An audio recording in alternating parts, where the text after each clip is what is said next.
Hi artists. Today we're going to be making a seascape. We're going to be using the element of space to make it look like we are going back on our paper. Even though our surface is two-dimensional, it's flat, we're going to use some techniques to make it look like you're actually going back into the paper. So let's get started. All right, so before we get started on our actual project, I want to talk about a few things. I want to talk about the element of space and how we can create the illusion of space on our paper. Illusion means something that isn't real, but we're really kind of tricking our eyes. So the first thing that you can do to create the illusion of space to make it look like you're actually going back inside of your picture, even though you're not because your picture is two-dimensional, it's flat, is something called overlapping. So let's say that I have a circle right here and then another one back here. This is called overlapping, and you can tell that this circle is in front of this one because it's blocking out part of this one. You can't see part of this circle because it's being blocked by this first circle. So that creates the illusion of space because you are overlapping. All right, another way that you can create the illusion of space in your picture is by something, well, it's called size. Basically, if you make something bigger, I make a ball that's big up here and then a smaller one up here, it looks like this one is further back in the paper, even though it's not because this is two-dimensional. The bigger that things look, the closer they are to you, and the smaller will make them look further away. All right, the next one is placement, and this is kind of goes along with the size. So when you have things closer down to the bottom of your paper, it looks like they are closer to you. As you move up the paper, the objects will appear to be further away, even though they're really not because it's a two-dimensional surface. So size is when you make the objects that are supposed to be close to you bigger and those that are further away are smaller. And then placement, you put the bigger objects down at the bottom of the paper, and as you move up the paper, they get smaller, and that makes it look like you're going back in space. Okay, another one is value. So value is how dark or light a color is. So if you have, let's say, a mountain or a hill and it's really close, you would make that darker. And then as you are going further back, it's going to get lighter. So the objects that are closer to you will look darker, and as you go back in space, they will get lighter and lighter. And then the last one is detail. The objects that are closer to you, you'll be able to see a lot more detail. So let's say I have a stop sign that's really close. And if I have one that's further away, I'm going to have to make it smaller, and you probably won't be able to read the words as well. You won't have as much detail as you would have on the objects that are closer. All right, so those are 5 ways that you can create space on your paper.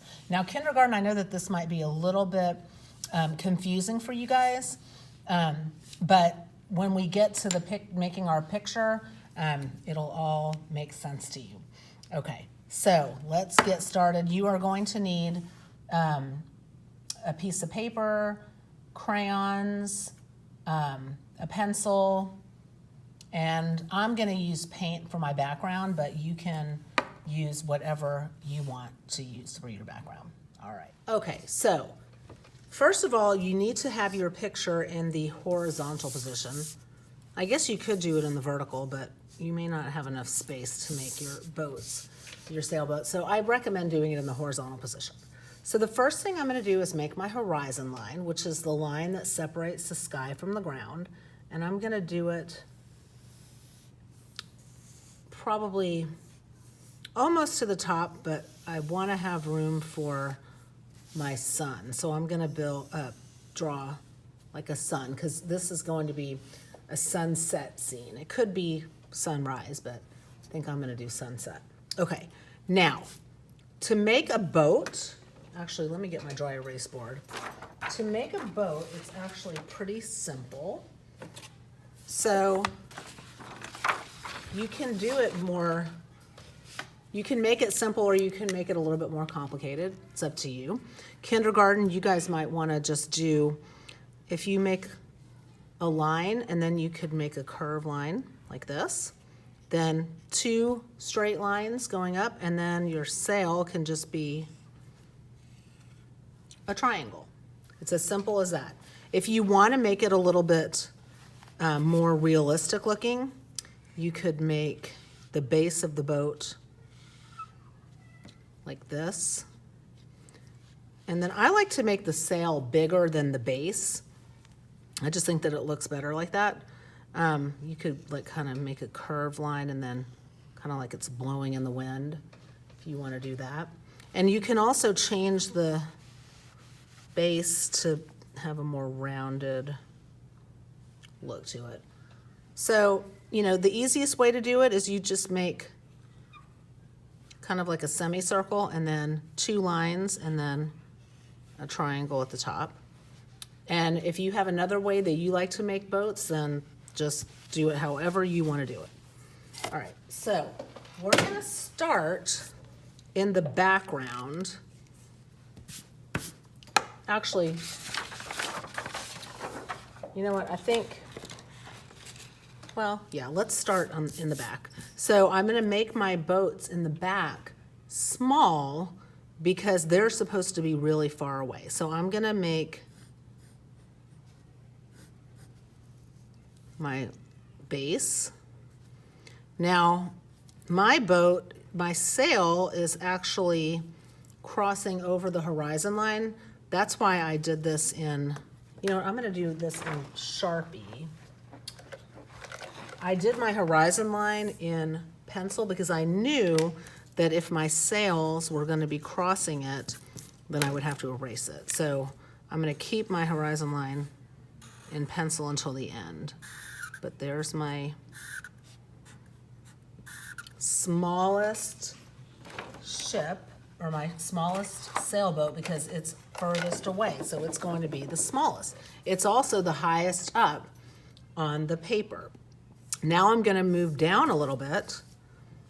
My boat, this boat's a little bit closer to me, and I'm going to make it a little bit bigger than the one that is the furthest away. Okay, once again, I went over my horizon line, so I'm going to erase.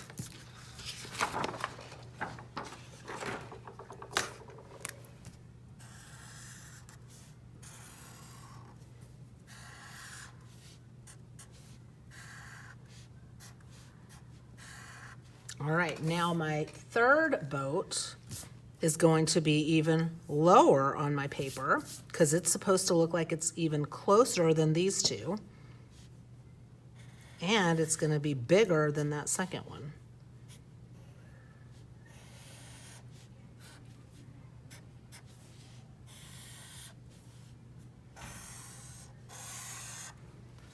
All right. My fourth one, I'm going to make 5 boats. You can make however many you want. My fifth boat, or my fourth boat's going to be about right here, and it's, like I said, lower than the third one and bigger.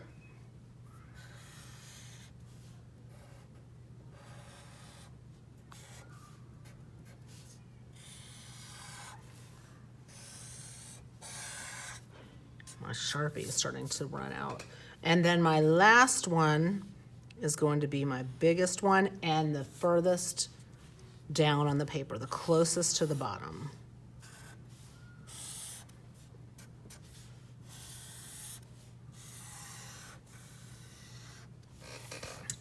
There we go. This one looks like it's traveling in a different direction because its sail is coming out opposite of the rest of them. And I had to do that because otherwise it would have blocked this one off, but that's okay. All right, now I'm going to go over my horizon line.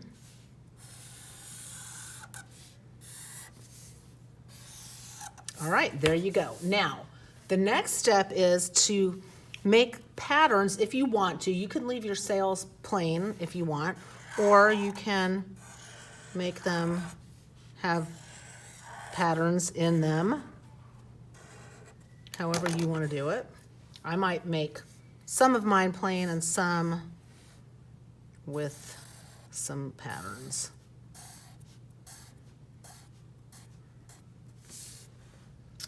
And maybe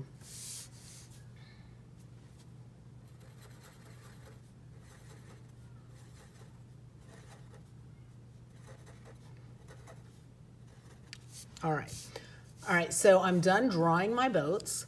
My next step is I'm going to color them.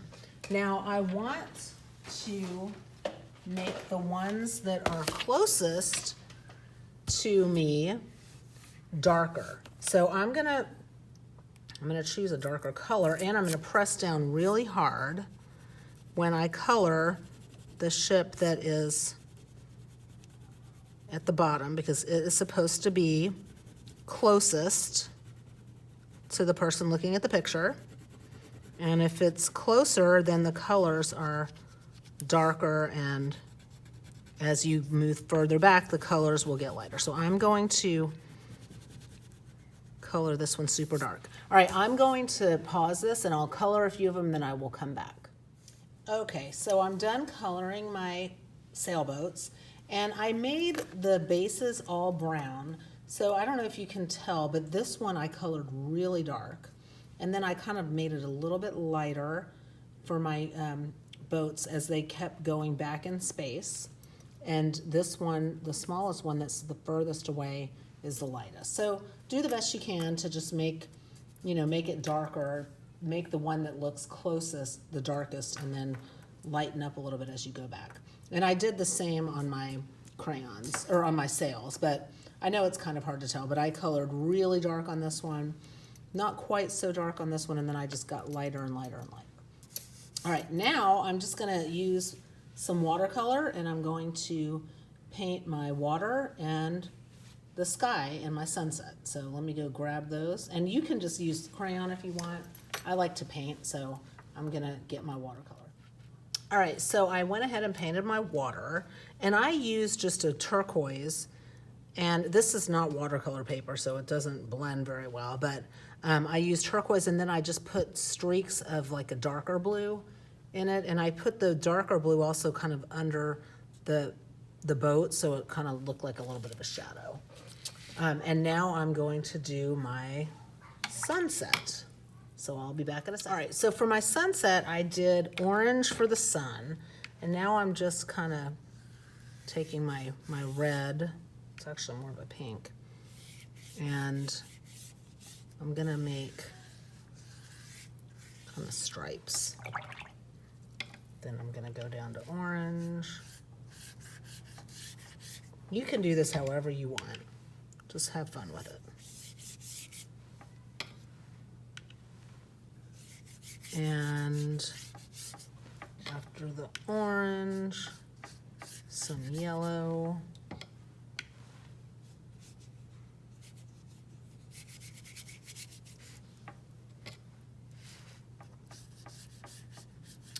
All right. Try and blend this as well as I can. This paper's not the best. All right, so there is my Sailboats Near and Far picture. Can't wait to see your work, guys. Have fun with it. Bye.